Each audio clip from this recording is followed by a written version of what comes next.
لا الہ الا اللہ لا الہ الا اللہ لا الہ الا اللہ.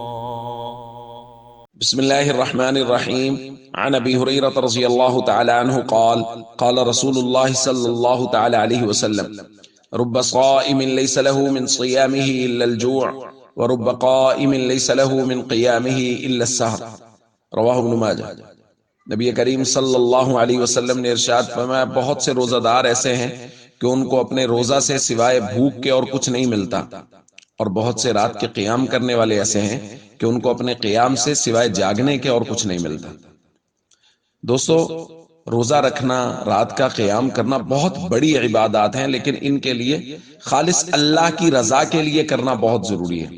دکھلاوے کے لیے، ریاکاری کے لیے اگر یہ عمل کیا جائے گا تو سوائے روزے میں سوائے بھوک کے اور رات کے قیام میں سوائے جاگنے کے اور کچھ نہیں ملے گا.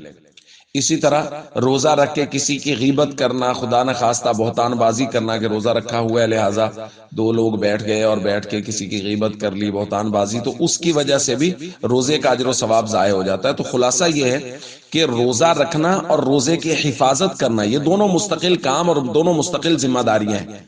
صرف روزہ رکھ لینا اور اس کے بعد پھر غیبتیں کر دی، بہتان باندھ دیے، کبیرہ گناہ کے مرتکب بھی ہو گئے، تو یہ ساری چیزیں اگر کرتا رہے گا تو پھر سوائے بھوک کے نبی پاک صلی اللہ علیہ وسلم فرمارے کچھ نہیں ملتا.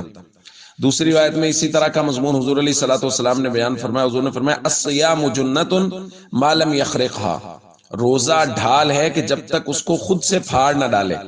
یعنی اگر خود روزے کے آداب کی خلاف ورزی کرے گا اور روزے کی حفاظت نہیں کرے گا، بہتان بازیاں کرے گا، غیبت کرے گا یا لوگوں کو دکھاوے کے لیے روزہ رکھے گا، تو پھر اس سے اجر و ثواب ضائع ہوگا. اور اگر روزے کو پورے آداب کے ساتھ رکھے گا تو روزہ جہنم سے ڈھال بنے گا. اس لیے ہم سب کو چاہیے ہم روزے کے آداب کی پوری رعایت کریں اور روزے کی حفاظت کریں. السلام علیکم ورحمۃ اللہ وبرکاتہ.